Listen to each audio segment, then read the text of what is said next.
It's time to complete the open enrollment puzzle. This presentation is designed for benefits administrators to help them prepare for the annual open enrollment period. Open enrollment is October 1st to 31st, 2024. However, EBS and MyBenefits will allow open enrollment transactions beginning September 15th. As you review this presentation, keep in mind that all information included is for the 2025 plan year, which is effective January 1st, 2025. Let's get started. There will be an 11.8% overall employer-only rate increase for the state health plan. Additionally, optional employers will have to apply the experience-rated load factors they received in March to the PEBA published employer and employee health premiums. Be sure to use the monthly premium worksheet for optional employers to communicate your premiums with employees, as they might differ from premiums listed in PEBA's materials. As previously mentioned, changes made during the October open enrollment period are effective January 1st, 2025. Employees will need to complete mid-year changes prior to open enrollment transactions. These changes include address updates and life insurance beneficiary updates. Current coverage will continue in 2025 for employees who do not make any changes, with one exception. Employees must re-enroll in Money Plus flexible spending accounts to contribute in 2025. Encourage employees to make open enrollment changes through MyBenefits. For employees who request life insurance elections that require medical evidence, see the Electronic Life Insurance Statement of Health Process resource for details. All other open enrollment changes can be made through MyBenefits, including uploading required supporting documentation. Employees can make the following changes during open enrollment. They can also enroll in or drop coverage for any eligible dependents. Encourage your employees to review the changes they can make during open enrollment and plan their coverage before logging into MyBenefits to make coverage selections. Be sure to remind them that any changes made during open enrollment will be effective January 1st, 2025. Enroll in, drop, or change health plans. Enroll in or drop vision coverage. Enroll in or increase optional life coverage with medical evidence. We'll discuss more details on this later in the presentation. They can also cancel or decrease coverage. Enroll in or increase dependent life spouse coverage with medical evidence. They can also cancel or decrease coverage. Enroll in or cancel dependent life child coverage. Apply for or change benefit waiting period for supplemental long-term disability. Enroll or re-enroll in Money Plus flexible spending accounts. Enroll in, change election amount, or stop contributions to health savings accounts.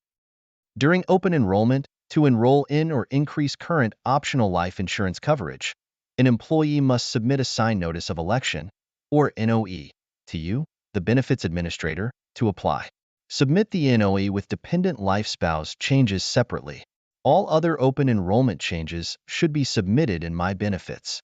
Per the NOE, submit the life insurance statement of health request in EBS.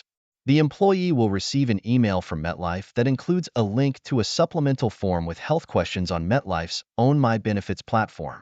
Based on the employee's answers, a full statement of health might be required. A full statement of health is required for dependent life spouse changes. Let's look at PEBA's publications for plan year 2025. PEBA will print the Benefits Advantage and mail it to retirees, COBRA subscribers, survivors, and former spouses in advance of open enrollment. It will also be available online before open enrollment. The Insurance Summary and Insurance Benefits Guide will be available online before open enrollment. PEBA will not print and distribute these publications. Federal laws require written notification of many notices prior to open enrollment, and sending notices electronically does not comply with these federal laws. To assist employers with this requirement, PEBA will print the required federally mandated notices for delivery to employers. Notices will be delivered August 19th through September 6th. The notices will also include a printed open enrollment checklist employees can use to plan their 2025 coverage changes. You must provide a printed copy of the notices to your insurance-eligible employees by October 1st, 2024. Note: printed copies of the Benefits Advantage newsletter for retirees, COBRA subscribers, survivors, and former spouses will include copies of the federally mandated notices. Your hub for everything open enrollment is the Employer Resources webpage at peba.sc.gov. PEBA.gov/OE-employers. There you'll find links to 2025 publications and premiums, the monthly premium worksheet for optional employers, the open enrollment worksheets, helpful navigating your benefits flyers, and a marketing toolkit with ready-to-go materials you can use to promote open enrollment. As a benefits administrator, you play an important role during open enrollment. Let's look at your responsibilities as an employer. Take time to review other insurance products you may offer. Remember, you cannot offer an insurance benefit that is available through PEBA. You may offer products not available through PEBA. However, premiums for those products cannot be paid pre-tax through MoneyPlus. Optional employers should review the Optional Employer Handbook, and charter school employers should review the Charter School Handbook for requirements and conditions of participation. It's important to remember that employers may not incentivize an eligible individual to refuse all or any part of the benefits package. Open enrollment is also the time for benefits administrators to evaluate part-time, seasonal, and variable hour employees. During October of the standard measurement period, you should identify eligible individuals and offer them benefits. These employees may enroll during the annual open enrollment period for coverage effective January 1, 2025. More information about this process is in the Active Subscribers chapter of the Benefits Administrator Manual. Newly eligible ongoing employees can enroll in these benefits for coverage effective January 1, 2025.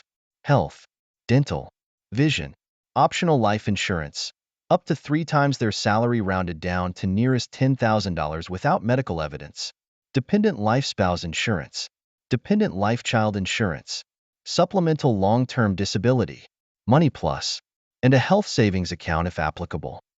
In addition to distributing hard copies of federally mandated notices to insurance-eligible employees, be sure to provide employees with a link to PEBA's open enrollment webpage, PEBA.sc.gov/OE.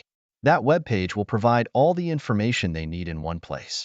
Encourage your employees to use MyBenefits to review their current coverage and life insurance beneficiaries, even if they don't plan to make changes. Employees should also use MyBenefits to make open enrollment changes and upload supporting documentation. If needed, you should also prepare and issue the COBRA initial notice. During open enrollment, be sure you review the EBS console daily to approve transactions. Keep in mind that the deadline to approve open enrollment transactions is December 2nd. You should document all changes for appropriate record keeping. During the first week of December, PEBA will post report HIS 759 in EBS. This enrollment report lists any open enrollment transactions that have not been approved. PEBA will purge outstanding transactions on December 13, 2024. Finally, you should confirm that the January 2025 payroll deductions correspond with approved open enrollment transactions and advise employees to review their payroll deductions in January. As for new hires and transfers, the following apply. New hires should complete new hire enrollments through MyBenefits. They can make flexible spending account elections only through December 31, 2024. Elections for 2025 require an active notice of election. Transfers who have had no break in coverage can make open enrollment elections with the losing employer in October if applicable. These employees must notify their new employer of their open enrollment elections. Additionally, transfers with no break in coverage must complete an active notice of election as a transfer with their new employer. If applicable, they should complete an active notice of election with open enrollment changes with their new employer. For employees with outstanding requests for optional life increases, the following apply. The losing employer must process and send any changes to PEBA that are made before the transfer effective date. The employee must notify their new employer of their approved increase. If an employee completes open enrollment elections, then experiences a special eligibility situation between October 1st and December 31st, 2024, do the following. Complete an active notice of election for the special eligibility situation. Complete an active notice of election marked revised for the open enrollment changes. Submit both to PEBA via mail. Employers must also review and update salary information for supplemental long-term disability, or SLTD, subscribers during open enrollment. This is not applicable to Comptroller General agencies. If salary information is not updated, premiums, and any benefits paid will be based on the last salary information submitted to PEBA. You should submit salaries as of October 1st in EBS. You may submit updates between September 15th and October 31st. Once you confirm the updated salary in EBS, you will not be able to make changes.